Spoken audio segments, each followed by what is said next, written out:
para a gente não esquecer. Então, Maria do Céu, pode ler para a gente, por favor?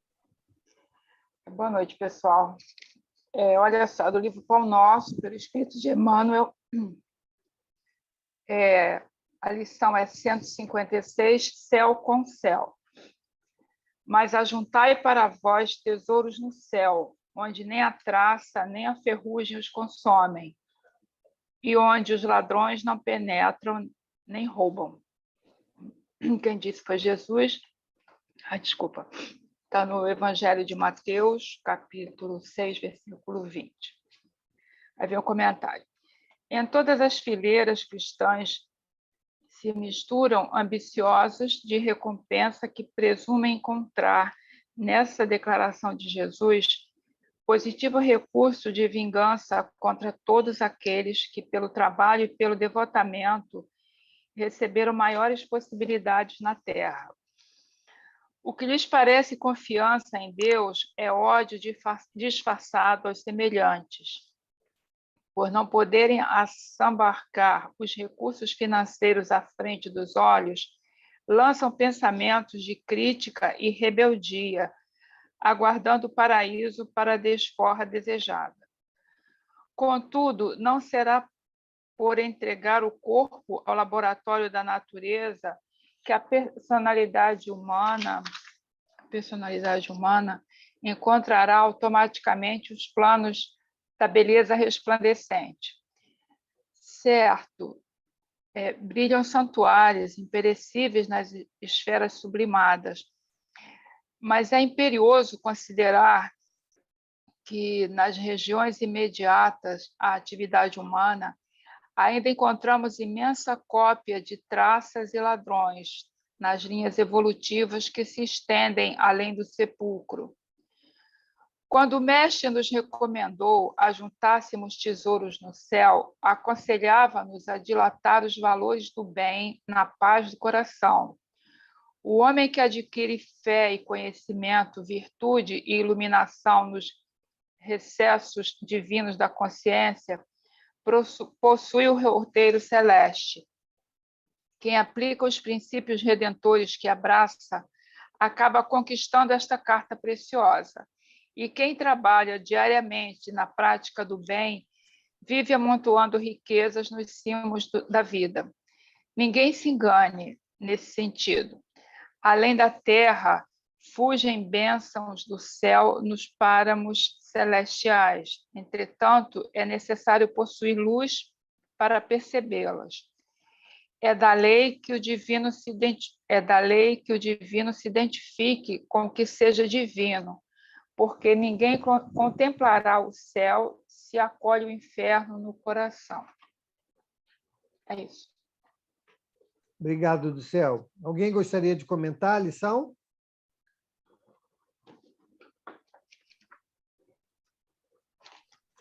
Esse final, né, do texto de Emmanuel resume bem o que ele quis nos deixar como ensinamento, né? Ninguém vai conseguir pleitear alguma coisa celestial ou sublime se estamos cultivando coisas desastrosas e que vão nos denigrir a alma, né? Então, existe uma coisa que nós precisamos compreender, que é essa, não só a sintonia, mas essa sinergia do bem, né? Ou seja, querer o bem, querer as benesses do bem, mas praticando atitudes antagônicas, as coisas não se combinam. Uma coisa não vai levar à outra, né? Então, nós temos que fazer o contrário, ou seja, perceber em nós as nossas dificuldades, para que possamos lutar para transformá-las em virtudes. Aí sim, nós estaremos nos aproximando, nos afinizando, né, nas condições necessárias para alcançarmos, ou pelo menos pleitearmos, né, essas bem-aventuranças. Porque senão Deus seria muito injusto, né? Como é que pode um que se esforça tanto e está em determinada situação de privilégio e outro que não fez nada, né?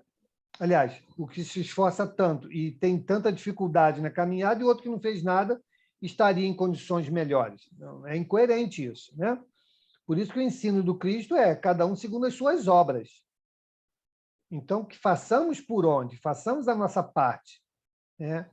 Quanto mais nós nos engajarmos na tarefa do bem, não importa se muito ou pouco, importa é que nós estejamos fazendo o nosso máximo, estejamos fazendo aquilo que está ao nosso alcance. Se estivermos fazendo isso, estamos bem. Se o resultado é pequeno ou é muito grande, isso é consequência, né? Ninguém terá sob sua responsabilidade uma tarefa que não seja capaz de executá-la.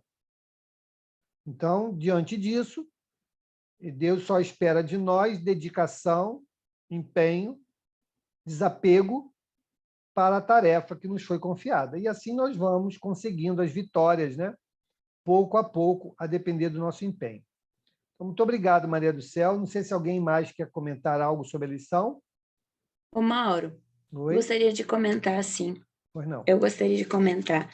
Bem no início do texto do Emmanuel que ela leu, ele fala que aquilo que o Jesus disse, né, que nós não podemos guardar tesouros na terra, mas sim tesouros que não enferrujem.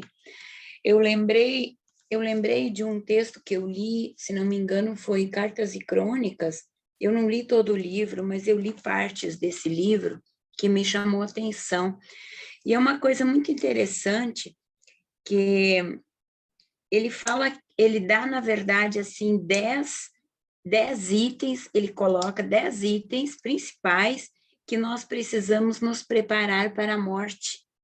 E quando eu li esse texto, é meio assim assustador até, sabe? Mas doutrinar para a morte, quer dizer, é um treino, na verdade o nome é treino para a morte, sabe? E aí ele enumera 10 itens: desapego, materialismo, deixa eu ver qual que é o outro, vícios, o cigarro, a bebida, a droga, e vai falando assim, materialismo. Eu lembro que o último item que ele falou, deixa eu colocar aqui que está acabando minha bateria, o último item que ele falou naquele dia, daquele livro que eu estava lendo, é Cartas e Crônicas, feito, agora lembrei, é o Irmão X. Desligou o áudio, Íria.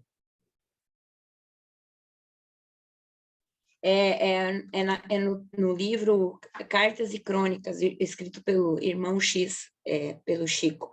Ele fala, o que me chamou bastante atenção, assim, esse treino para a morte, o último item que ele fala é sobre nós fazermos um inventário das nossas coisas, nos prepararmos para a morte e não ficar deixando bens para depois, quando nós estivermos lá na vida espiritual, ver os nossos filhos, os nossos genros, nossas noras brigando com advogados pelo pouco que a gente deixou, porque a gente não deixou arrumadinho. Então, o conselho dele no último item foi isso: faça um testamento, divida os bens, não fiquem armazenando. Acho que isso é muito interessante, que vem fechar com isso que a Maria do Céu estava lendo. Exatamente, é o exercício do desapego, né? A gente poder se desapegar, se desmaterializar e entender que tudo que nós temos aqui, enquanto encarnado, é empréstimo, nada é nosso, né? Deus nos empresta para que a gente possa fazer bom uso, né? E depois vamos deixar aí e vamos seguir em frente. Quando nós temos apego, isso nos traz muita dificuldade, né? Quando retornamos à vida espiritual. Então, sim, é um texto do nosso irmão X, é muito oportuno também, e nós fazemos isso desde o momento que nós abrimos os olhos para cada encarnação. A gente começa aquela encarnação se preparando para desencarnar, né? E a gente espera que nós possamos usar bem esse tempo para bem nos prepararmos, né? Para quando voltarmos à vida espiritual, que é a nossa verdadeira vida, que a gente esteja melhor, né? Que a nossa bagagem espiritual esteja bem arrumada e bem preenchida com valores espirituais. Obrigado, Íria. Obrigado, Maria do Céu. Vamos, então, fazer a nossa prece. A nossa irmã Íria pediu para fazer a prece de hoje. Então, que as suas palavras sejam as nossas, que Jesus te ampare. Então, boa noite a todos que estão no grupo. Gostaria de pedir a cada um de nós que nos imaginamos perto de Jesus agora, que Jesus esteja perto de nós aqui, segurando a nossa mão, sentadinhos de nosso lado. Querido Jesus, queridos amigos da espiritualidade, cá estamos nós para mais uma noite de estudos. Queremos pedir a vossa iluminação nestes momentos de ensinamento do Evangelho. Colocamos-nos em vibrações com Jesus no plano maior, com toda a egrégora de luz. Somos todos gratos por mais esta oportunidade nos concedida. Pedimos que a vossa luz maior penetre em nossos corações, abrindo nossos olhos, nossos ouvidos, para que possamos, com toda humildade, ouvir os vossos ensinamentos e que possamos colocá-los em prática no nosso viver diário.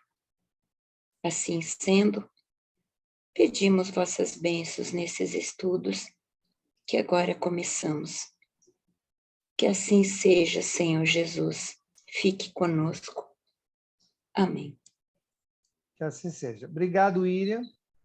Vamos, então, ao nosso estudo. Nós estamos no finalzinho do capítulo 3, no item 19, quando vamos falar, então, sobre a progressão dos mundos.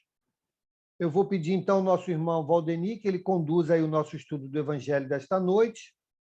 Nós estaremos aqui, junto com os irmãos, acompanhando. Tá bom? Então, Verinha, pode ler para a gente? Abre seu áudio, por favor.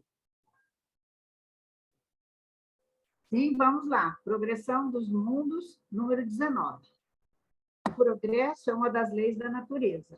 Todos os seres da criação, animados e inanimados, a ela estão submetidos pela bondade de Deus, que deseja que tudo se engrandeça e prospere. A própria destruição, que aos homens parece o fim das coisas, não é mais que um meio de chegar, pela transformação, a um estado mais perfeito, porque tudo morre para renascer e nada volta para o nada. Ao mesmo tempo em que os seres vivos progridem moralmente, os mundos em que eles habitam progridem materialmente. Quem pudesse seguir o mundo em suas diversas fases, desde o instante em que se aglomeraram os primeiros átomos que serviram para constituí-lo, o veria percorrer uma escala incessante de progresso, mas em graus imperceptíveis para cada geração, e oferecer aos seus habitantes uma morada mais agradável à medida que eles mesmos avancem no caminho do progresso. Assim, desenvolvem-se paralelamente o progresso do homem, o dos animais, seus auxiliares, o dos vegetais e o da habitação, porque nada é estacionário na natureza. Quanto essa ideia é grande e digna da majestade do Criador. E quanto, ao contrário, é pequena e indigna do seu poder, a ideia que concentra sua solicitude e sua providência sobre o imperceptível grão de areia que é a terra, e restringe a humanidade a alguns homens que a habitam. Quer comentar, senhor? Continua? Continua. A terra, de acordo com essa lei, esteve tanto material quanto moralmente, em um estado inferior ao que se encontra atualmente, e atingirá um grau mais adiantado nesse duplo aspecto. Ela chegou a um dos seus períodos de transformação, onde de mundo expiatório vai se transformar em mundo regenerador. Então, os homens serão felizes na terra, porque nela reinará a lei de Deus. Santo Agostinho, Paris, 1862. Esse texto é muito interessante, essa mensagem de Santo Agostinho é muito interessante, porque a gente tem muitas dúvidas ainda, pelo menos muitos espíritas têm muitas dúvidas, e a gente recebe isso na rádio semanalmente, toda semana, pelo menos mais de uma vez por semana, nós ouvimos pessoas perguntando sobre o progresso da humanidade. Que a humanidade não está progredindo porque tem muito mal, porque as pessoas estão matando, porque as pessoas estão roubando, que nós estamos andando para trás. E aqui, Santo Agostinho nos mostra o progresso. Lá na terceira parte do Livro dos Espíritos, quando fala lá das leis naturais, tem uma das leis, é exatamente a lei do progresso. Então, precisamos entender e assimilar isso, internalizar isso de uma vez, que nós estamos, sim, progredindo. Que nós estamos muito melhores hoje do que estivemos ontem. Que hoje é a nossa melhor reencarnação. E que tudo, como lembra ele aqui, tudo no planeta, no universo, né? Mas vamos falar aqui, vamos nos restringir ao planeta Terra. Tudo no planeta progride. Então, os vegetais, os animais, os homens, todos nós estamos submetidos a essa lei de progresso. E é um progresso contínuo. Nós vamos caminhar sempre para a perfeição, porque somos perfectíveis, estamos caminhando sempre para esse nível de perfeição, sem jamais atingi-la plenamente.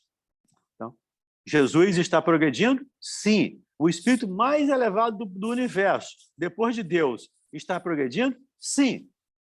Só quem não progride no universo é Deus, por não ter imperfeições.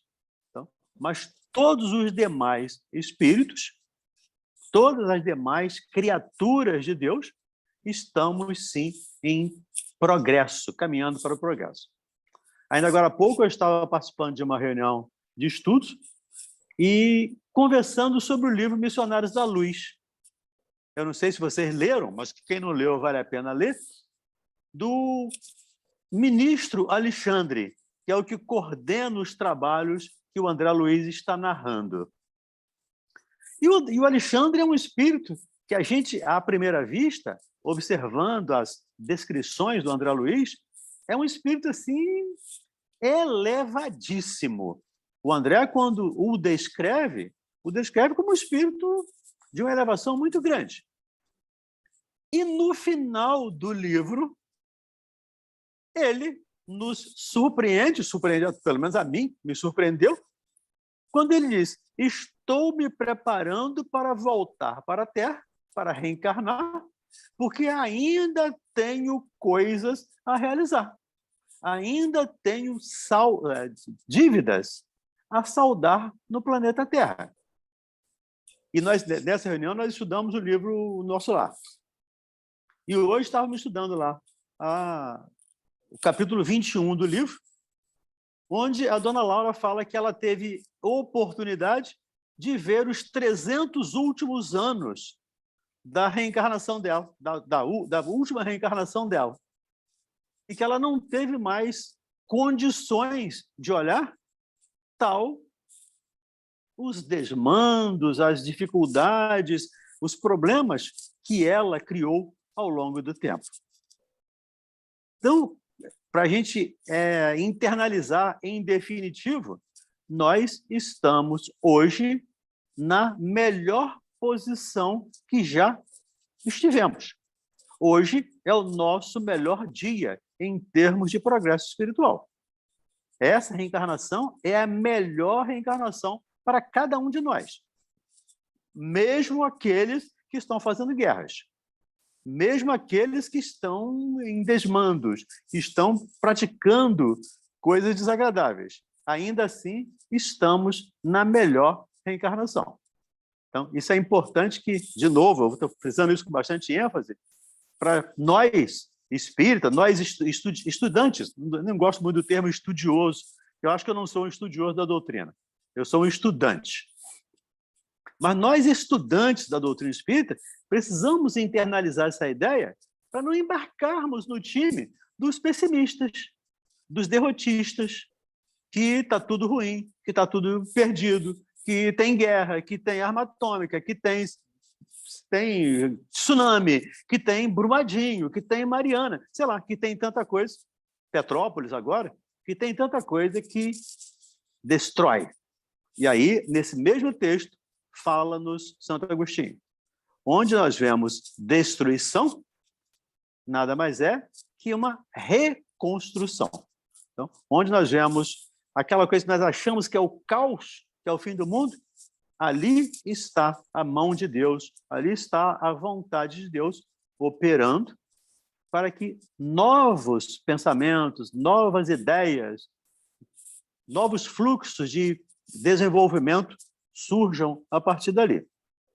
Então, é muito interessante essa progressão, porque o planeta vai progredir, o planeta Terra está saindo do nível, do estágio de expiação e provas para a regeneração, mas nós precisamos fazer a nossa parte. Porque o planeta vai progredir independente de mim. Eu posso até atrapalhar em algum ponto, mas quando eu atrapalhar o progresso, eu vou ser retirado do cenário. Então, é importante que nós olhemos para cada um de nós e o que é que eu estou fazendo para me manter nesse progresso. Porque eu posso não estar progredindo. Eu não vou estar retrogradando, não vou estar andando para trás, mas eu posso estar estacionado. E aí é cada um de nós, de novo, nos analisarmos. O que é que eu estou fazendo para o meu progresso? E não imaginemos nós que precisamos fundar a Mansão do Caminho, né? Uma Casa do Caminho lá de Pedro, né? A Várzea das Moças aqui do Raul Teixeira, em Niterói, ou o Centro Espírita da Fé em Chico Xavier. Não precisamos disso. Nós precisamos fazer o que nos cabe fazer. E o que nos cabe fazer é nos voltarmos para o bem. E aí, me permitam sugerir, acho que eu já sugeri aqui, mas vou sugerir novamente, o livro Jesus no Lar, capítulo 20. Lá, Jesus nos mostra como fazer a nossa parte para progredirmos sem fazermos obras grandiosas, sem sermos Paulo de Tarso.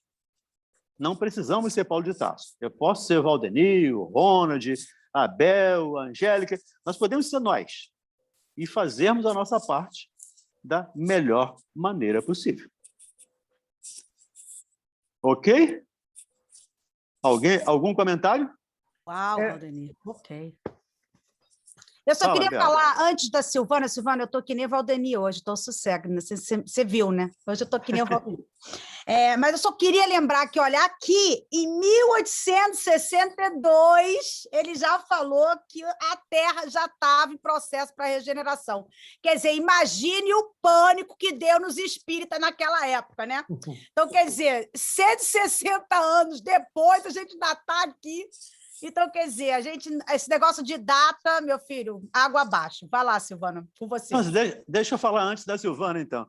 Ô Bel, a Gênese foi escrita em 1868.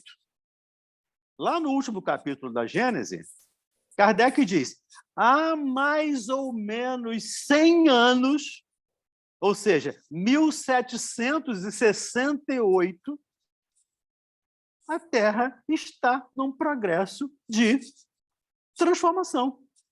Transformação deve sempre, né? Mas está entrando num estágio de mundo de regeneração. Então, não esperemos nós que em 2023 ou em 2030 está tudo resolvido, estamos todos santos. Longe disso. Isso é trabalho para muito tempo. Eu não sei quanto tempo, senão eu estaria sendo o falso profeta aqui. Mas aí, a opinião do Valdenir, século XXI. Século XXI, não. O terceiro milênio, não é o século XXI. O terceiro milênio, nós vamos trabalhar nesse terceiro milênio para transformar esse planeta. Ainda dá tempo, ainda dá tempo. Pois é, em mundo de regeneração. Então, há muito trabalho a ser feito, mas, de novo, o trabalho é individual. Eu não posso fazer o trabalho da Angélica. Eu não vou melhorar a vida da Angélica, porque a dívida é dela, a dor é dela, a cruz é dela. Nós podemos nos ajudar mutuamente, mas o carregar a cruz é aquele que quiser me seguir, pegue a sua cruz, tome a sua cruz e venha após mim, ou venha atrás de mim, venha depois de mim, me siga. E isso que nós precisamos fazer. Tem uma fila aí, vamos botar a Silvânia, depois o Mauro, por favor. Rapidamente, boa noite. Só falando, Valdemir, a respeito do que você falou do Alexandre, que a gente também possa abandonar, porque muitas vezes a gente pensa que sabe um pouquinho mais, porque está estudando, sabe um pouquinho mais, a gente pode se achar assim, lá em cima, né? E que já não precisa de muito, já não precisa de novas oportunidades, que já sabe tudo. Então, ele sempre, no livro a gente nota a humildade dele, né? E a questão da gente trabalhar isso, a questão da humildade e deixar o orgulho para trás, porque a gente precisa de entender que a gente ainda tem muito que aprender para poder evoluir. Então, que essa oportunidade da reencarnação nos é dada, né, para isso. Então, você vê que ele estava lá, era considerado dessa forma, e, no entanto, precisava da reencarnação, né, para progredir um pouco mais, para melhorar um pouco mais. Então, que a gente entenda isso, né, que esse orgulho tem que ficar para trás, e a humildade, né, a gente tem que entender que não sabe tudo, né. Aí eu convido, então, a cada um de nós para sermos socráticos. Quanto mais eu sei, mais sei que nada sei. E isso é uma grande realidade. Quando a gente ouvia o Chico Xavier dizer eu era a pulguinha do leão que comeu os cristãos. Ele não está sendo exagerado, não. É claro que ele não era uma pulga. Não é essa a ideia. Isso é uma metáfora. Mas o tamanho do Chico Xavier perto de Jesus guardadas as devidas proporções, é da pulga para o leão. Então, realmente, quanto mais estudamos, quanto mais lemos, quanto mais nos envolvemos, mais vamos tendo a certeza, pelo menos no meu caso, eu tenho essa certeza, de que nada sei. E não é de doutrina espírita, não. É da vida, é de psicologia, é da vida, de uma maneira geral.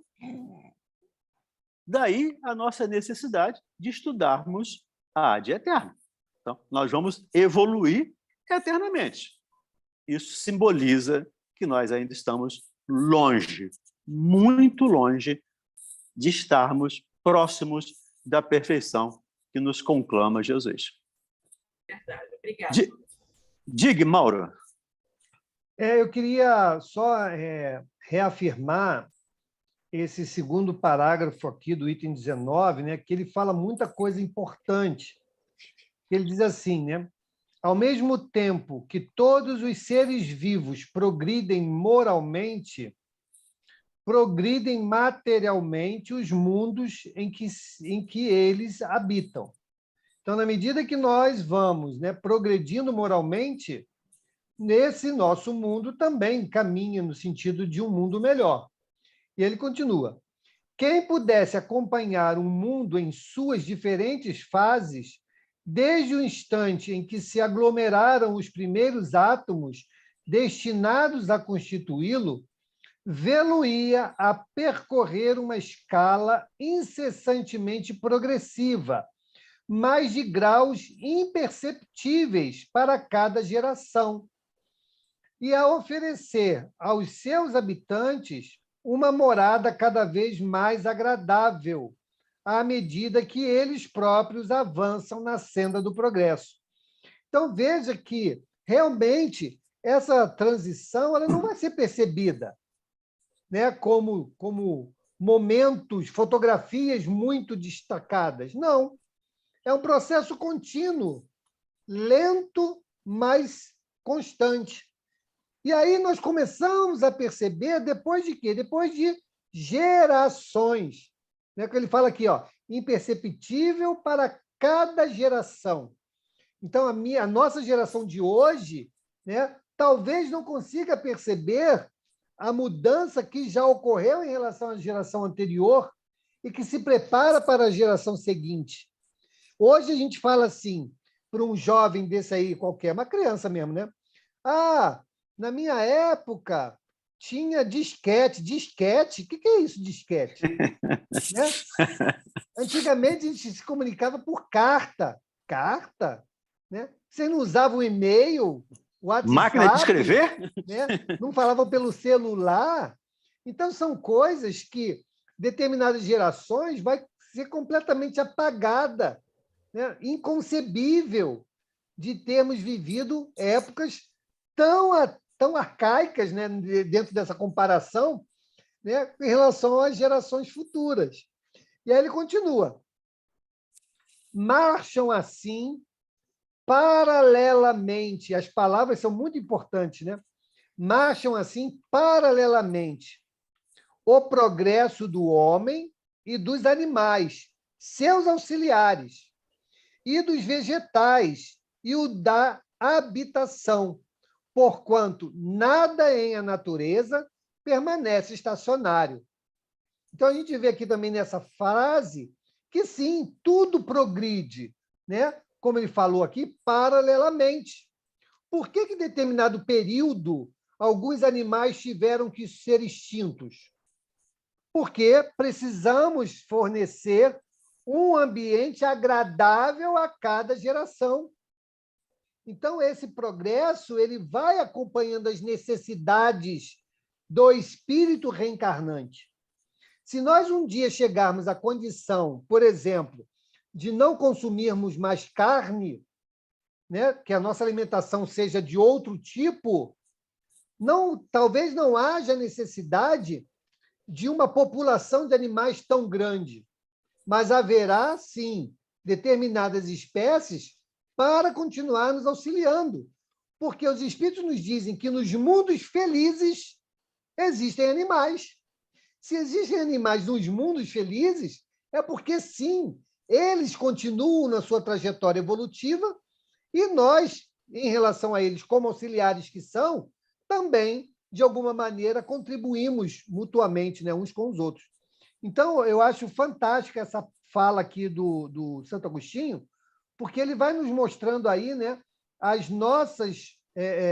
nossa colaboração em relação à criação, como co-criadores em plano menor, e o tamanho do cuidado que Jesus teve e terá conosco para nos proporcionar, como o Valdemir falou, a melhor condição em cada encarnação para a nossa felicidade. Então, eu quis só ressaltar esses pontos dentro da fala do Agostinho.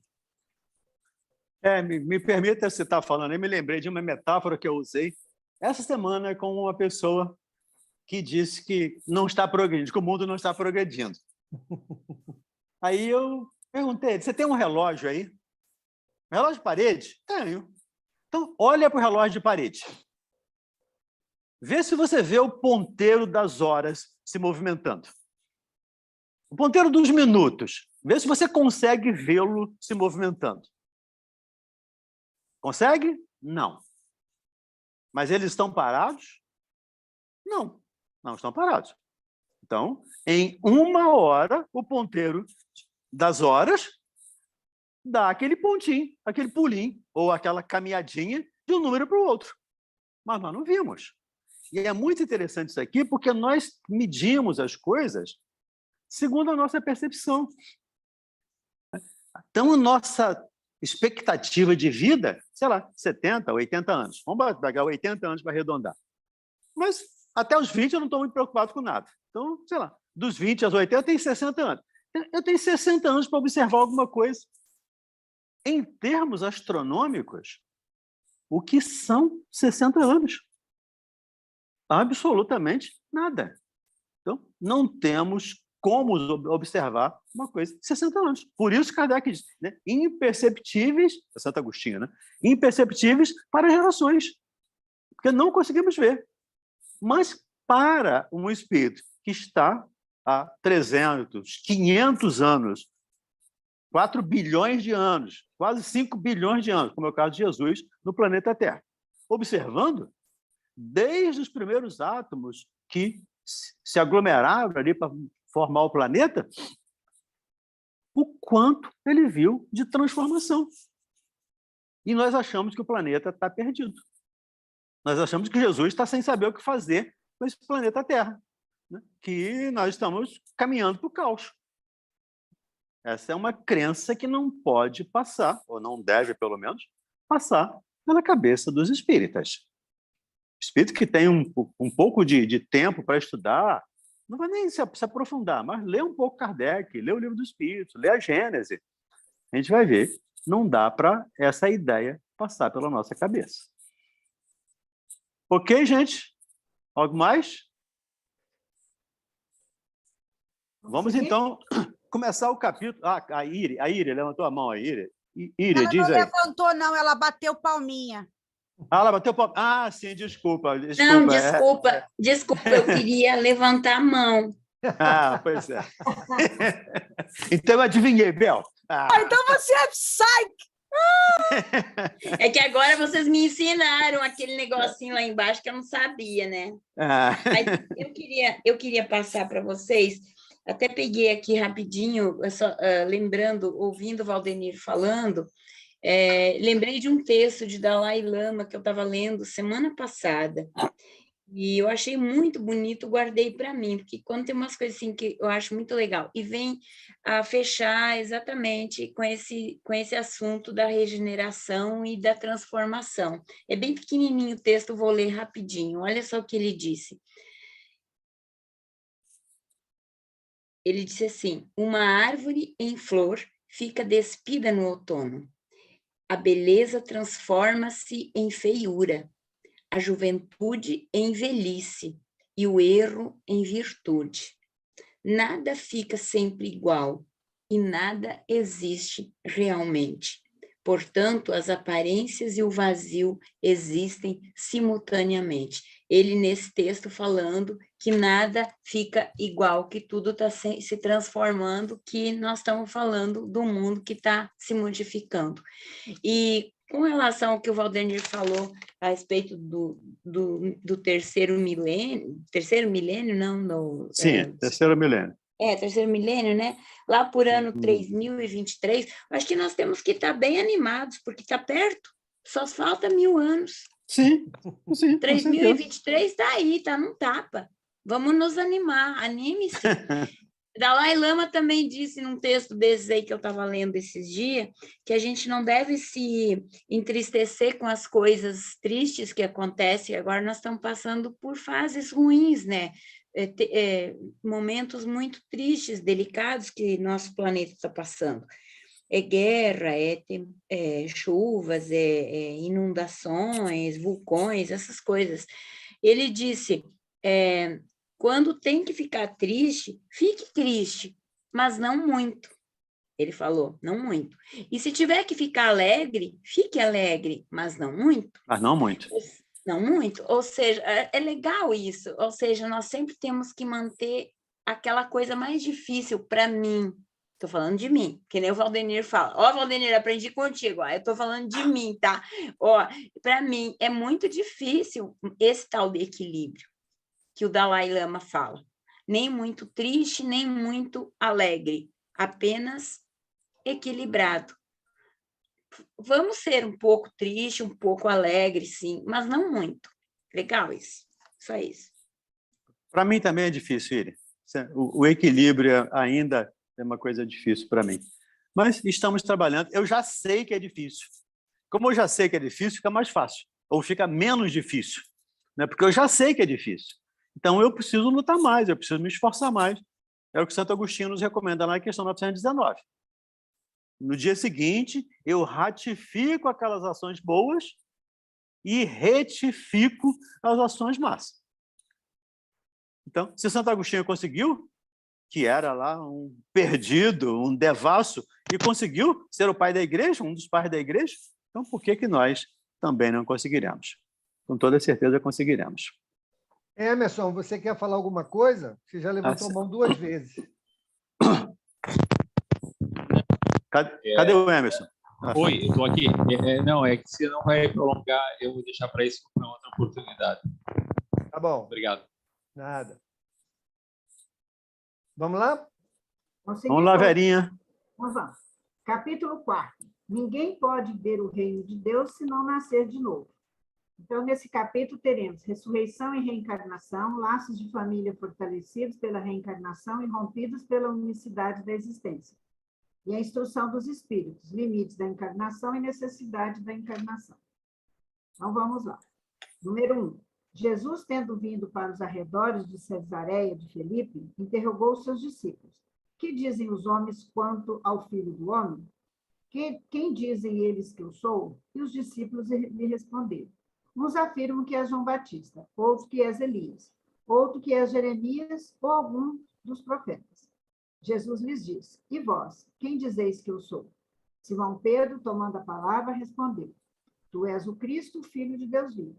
E Jesus falou, bem-aventurado és Simão, filho de Jonas, porque não foi a carne nem o sangue que te revelaram. Isso, mas meu Pai que está nos céus. Mateus, capítulo 16, versículo 13 a 17, Marcos, capítulo 8, versículo 27 a 30. Entretanto... Ok, Vera, vale um comentário aí, antes de você prosseguir, porque muitos dos nossos irmãos não admitem a reencarnação como sendo um processo, né? Como nós espíritas, e muitos outros, 2/3 da humanidade, que o Oriente todo aceita a reencarnação, entende a reencarnação, mesmo que de uma maneira pouco diversificada da nossa, mas entende e aceita.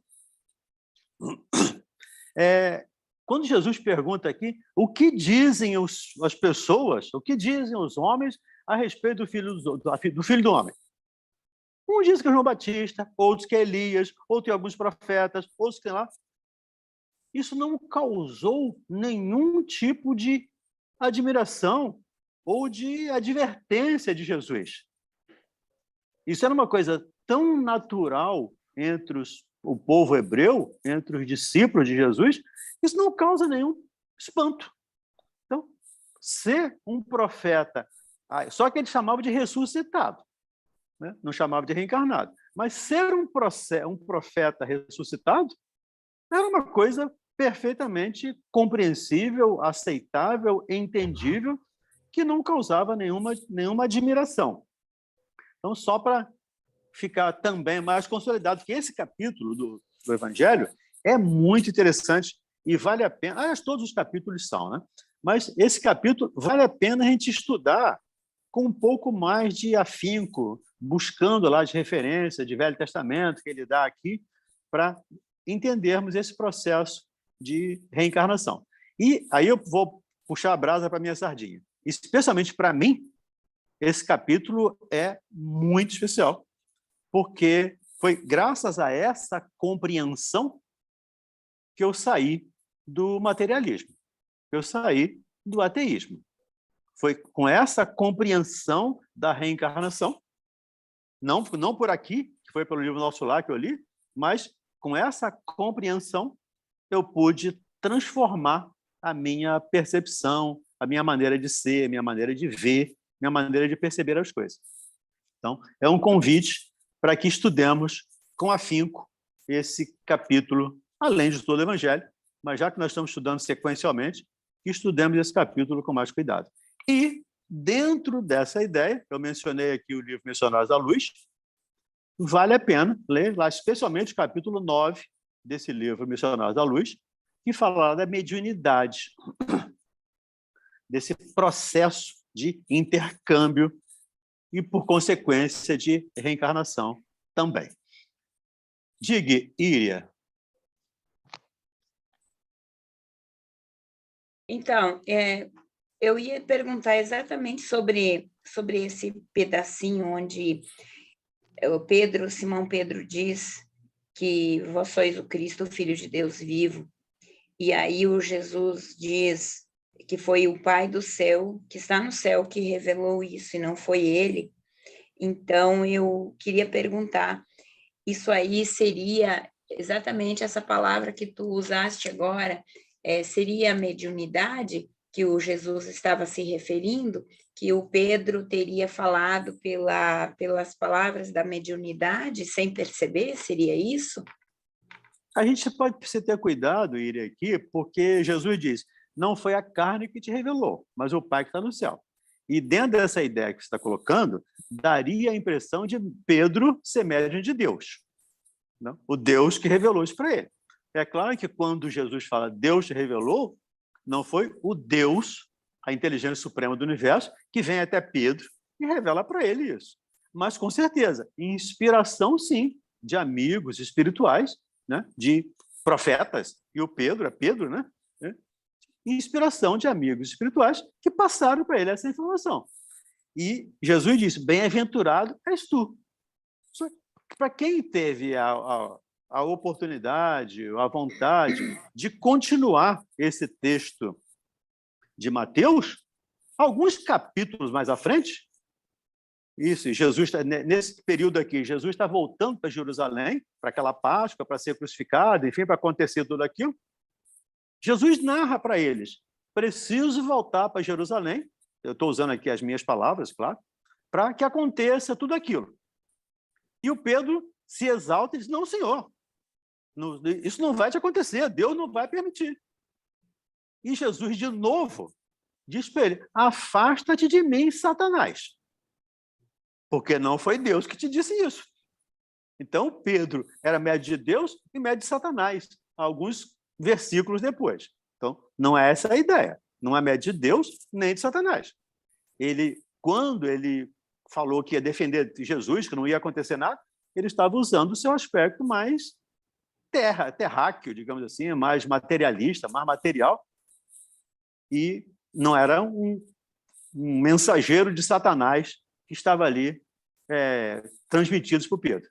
Até porque Satanás também não é esse exemplo, esse símbolo de maldade eterna. Satanás quer dizer adversário. Então, só para a gente separar as duas coisas. Nem médium de Deus, nem médium de Satanás. Ok? Dias atrás, queria só fazer uma colocação particular.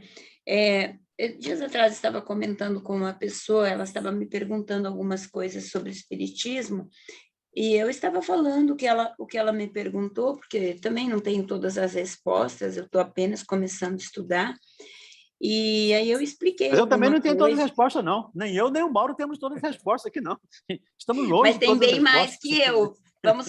Vamos conviver, né? Vamos ver, né? Que vocês têm bem mais que eu, né?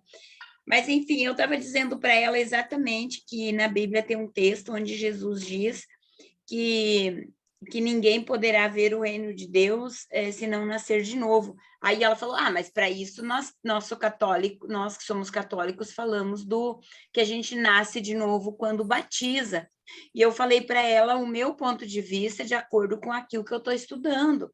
A doutrina espírita fala que o nascer de novo Ô, Íria, eu vou te pedir para dar uma segurada, porque mais à frente, logo aqui à frente, a gente vai trazer uma uma fala muito interessante, que vai esclarecer isso aí, pelo menos para mim, de uma maneira definitiva.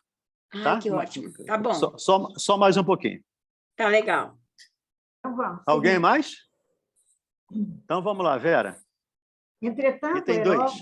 Entretanto, Herodes, o tetrarca, ouviu falar de tudo o que Jesus fazia, e seu espírito ficou em dúvida, porque uns diziam que João havia ressuscitado de entre os mortos, outros que Elias havia aparecido e outros que um dos antigos profetas havia ressuscitado.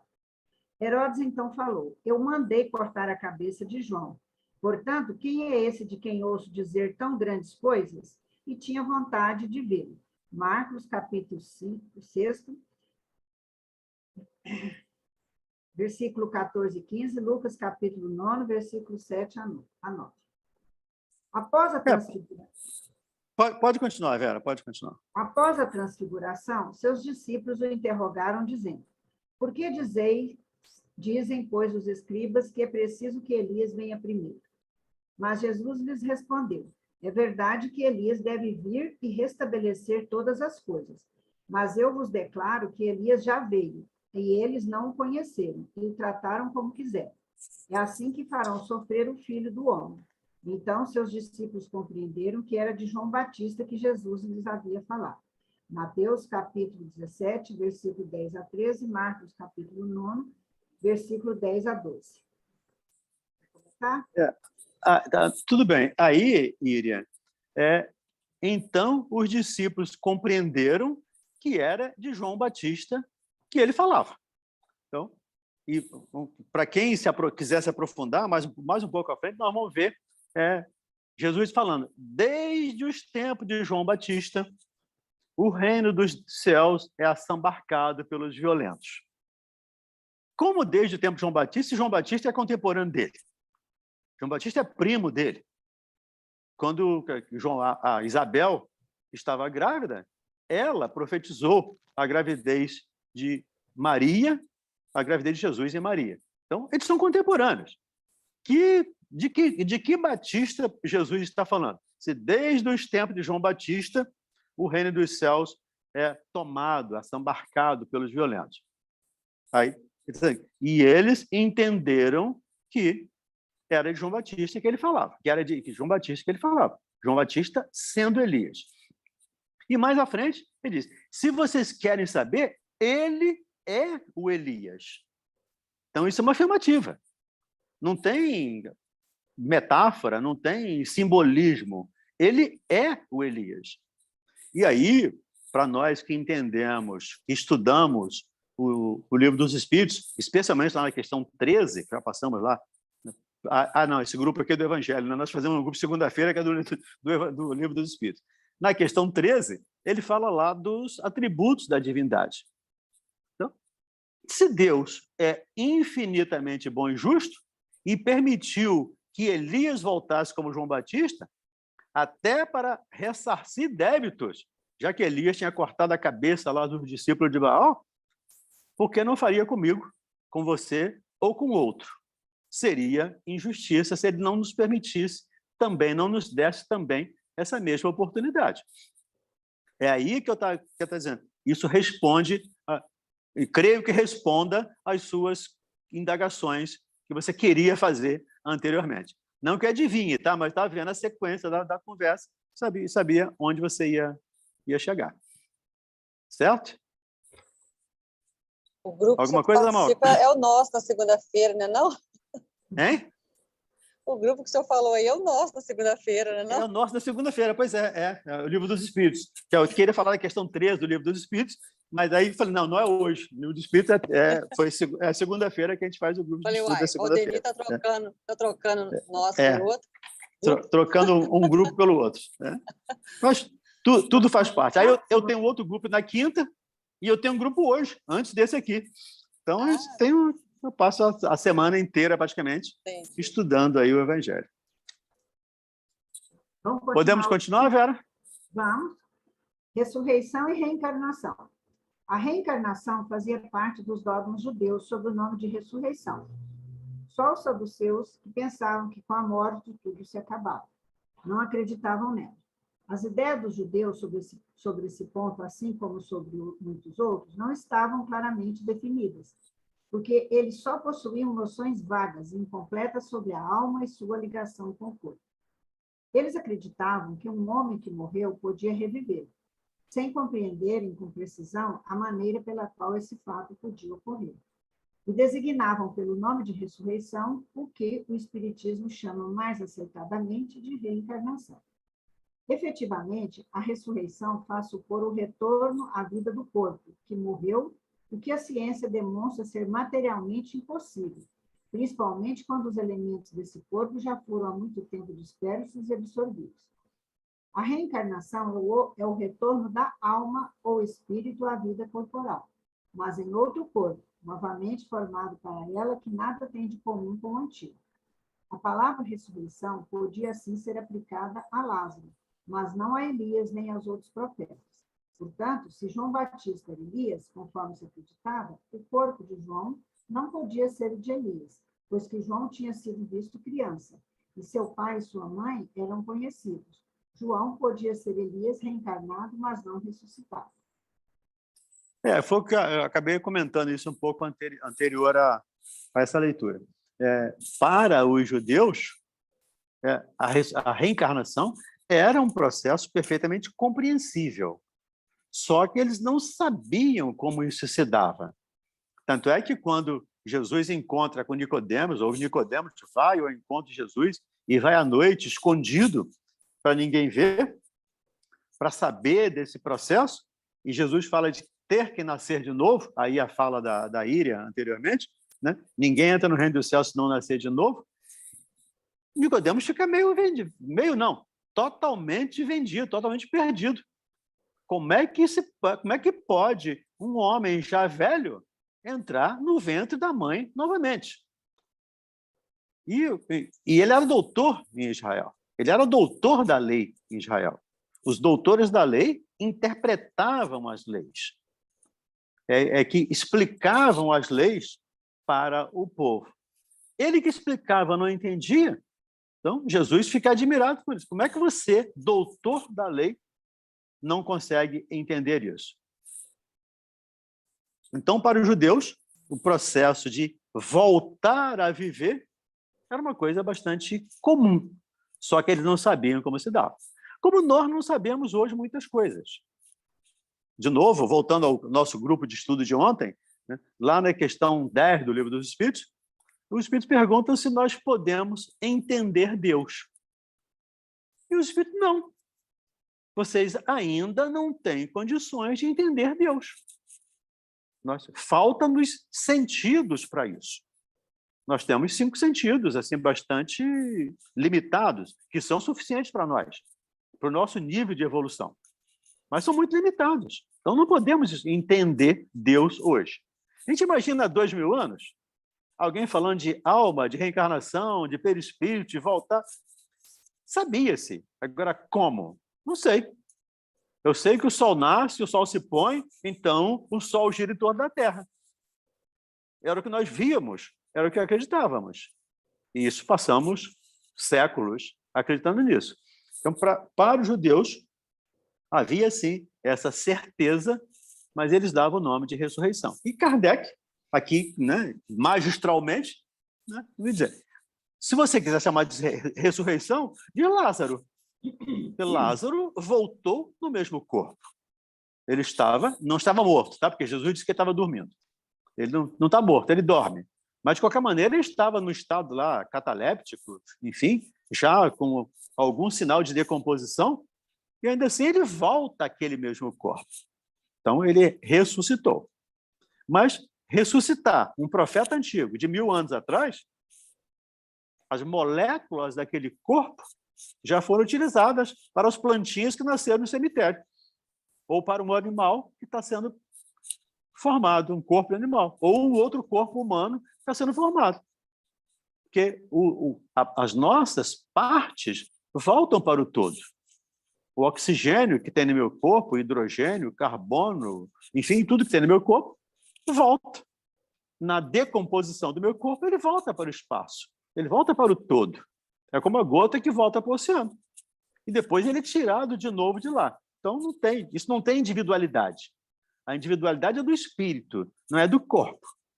Então, por isso eles tinham essa dificuldade de entender esse processo. E Kardec, né, muito claramente, nos explica aqui como se dá esse processo. Ok? Podemos? Sim, vamos lá. Então, vamos lá. O Emerson quer falar. Sim, Emerson, por favor, desculpa. Eu não Diga aí. queria, mas a coisa me chamou mais naquele ponto onde ele fala, mas em outro corpo especialmente formado para ele e que nada tem em comum com o antigo. Como explicar aquelas situações que o corpo, a gente danifica o perispírito, então quer dizer que a gente altera alguma coisa no nosso corpo, tipo uma amputação, alguma condição, tipo um suicida, que muitos falam que se dá um tiro na cabeça, vem com um corpo danificado na parte mental. Então, essa afirmação que não tem nada em comum com o antigo não ficaria sem validade? Ô, Emerson, precisamos lembrar mais uma vez que quando Kardec faz o estudo, faz a codificação da doutrina espírita, quando nós estudamos o Livro dos Espíritos, ele fala da generalidade dos espíritos. Ele não fala dos casos específicos. O que você está mencionando aqui é uma destruição, não bem uma destruição, mas é uma danificação, se eu posso usar esse termo, da forma. O perispírito é a forma que dá forma ao corpo. Quando eu desequilibro, quando eu estrago essa forma, o produto da forma vai ter problemas. Mas não tem nada a ver com o corpo anterior. O corpo anterior era perfeito. O que ele fez foi destruir ou lesar parte do perispírito. Quando ele lesa o corpo físico, ele lesa o perispírito. A mesma situação, pessoas que nascem com marcas de reencarnação passada. O Hermínio Miranda narra alguns casos desses, de uma menina de São Paulo que nasce com uma marca de pneu nas costelas. Ela tinha morrido atropelada. Mas isso é uma exceção à regra. Nem todo mundo que... O Mauro conta aqui um caso de uma pessoa, uma menina que leva um tiro, né, e tem depois a marca do tiro, a cicatriz. Isso são exceções. A regra, de uma maneira geral, não tem nada a ver com o corpo. Aquele corpo pertencia a tinha uma formação. Esse outro tem outro completamente diferente. E a forma vai se modificando, vai se aperfeiçoando à medida que nós vamos também nos melhorando em termos espirituais. Assim, entendo. Ok? Alguém quer acrescentar alguma coisa? Eu só queria... nós estamos aqui no nosso horário, e esse item 5 ele é bem longo, né? Eu acho que poderíamos deixá-lo para a semana que vem. Eu nem tinha olhado a hora. Aí a gente entraria aqui na semana que vem no item 5 do capítulo 4. Uhum. Ok? Perfeito. Maravilha. Ok, Mauro, está contigo. Eu só quero agradecer aí ao Valdemir a condução, a participação de todos. Esse capítulo ele é muito empolgante, porque ele vai trazer muitos aspectos que a gente normalmente tem curiosidade ou tem dúvidas mesmo, de fato. E eu gostaria de estimular todos aqui do grupo que não deixem suas dúvidas se acumularem. Coisas que, porventura, estejam fervilhando na mente de vocês, tragam aqui, coloquem aqui suas dúvidas, sua forma de entender aquilo que está sendo dito, para que a gente possa seguir de forma consistente. Se a gente não sanar essas dúvidas, elas vão se acumular e daqui a pouco, lá na frente, quando nós precisarmos de outros entendimentos cuja essa base precisava ser bem entendida, ela não estará, e aí vai trazer mais dificuldades, tá bom? Então, só deixando... E aí, Mauro, Oi? Me permite também uma parte da importância de estudarmos o capítulo antes de virmos para cá, porque eu já venho com a dúvida. Então, aí, a medida que a dúvida aparece, esse aqui eu não entendi. Bota lá uma cruzinha, bota lá um sublinhado, uma interrogação, onde você não entendeu o texto, para, no momento aqui, e, de novo, não é que nós saibamos, mas vamos discutir juntos. Então, a sua opinião, a minha, do Ronald, do Mauro, cada um de nós, emitindo opinião para fazer chegar aí a um ponto em comum. Mas é importante que estudemos e não deixemos para só estudar isso aqui às terças-feiras, 9h. Isso precisa ser um hábito nosso diário, estar estudando alguma parte do Evangelho. E já que nós estamos fazendo uma sequência, vamos fazer o sequencial também nesse estudo. Maravilha. Ok, Mauro, obrigado. Bom, vamos tirar nossa foto. Quem quiser aí, abre o vídeo para poder sair aqui. Posso falar só uma coisa rapidinho? Pois não. Sobre o que o Roderick falou agora da gente estudar, eu fiz assim, o meu culto do lar é domingo. Aí eu fico sempre uma página adiantada do que a gente está lendo aqui, aí eu já vou estudando, já faço isso, entendeu? Beleza. Muito bom. Maravilha. Estar junto com vocês um pouquinho na frente. Isso. Muito bom. Bom, vamos então fazer a nossa prece. Bom, para o início da nossa prece, nós tivemos aí o voluntário, foi a Íria. E agora, para o encerramento, quem se habilita? A Bel está pedindo desde cedo isso. Ah, é? Não tinha visto. É. Mas é uma boa pedida. Em homenagem ao seu dia, Abel. Ai, então vamos Bel, lá, então gente. faz a nossa prece, por favor. Então vamos nos elevar para o alto, nós que estamos aqui reunidos para estudarmos, para nos melhorar, e graças a Deus estamos. Como já foi falado, às vezes é imperceptível, é uma coisinha muito pequena que a gente nem sente, mas nós estamos evoluindo. E graças a Deus, nós estamos evoluindo juntos, em grupo, e é que a gente possa fazer isso se expandir, propagar essa nossa vontade de se melhorar, porque acho que isso é o mais importante. Então, agradecidos pela espiritualidade que sempre nos acompanha, e por todos que aqui estão, ou que não puderam estar, que vele por eles, vele por aqueles que ainda não conhecem tua palavra. Então, aqui, agradecido mais uma vez por essa oportunidade de estudo, damos por encerrado o estudo do Evangelho dessa noite. Assim seja, graças a Deus.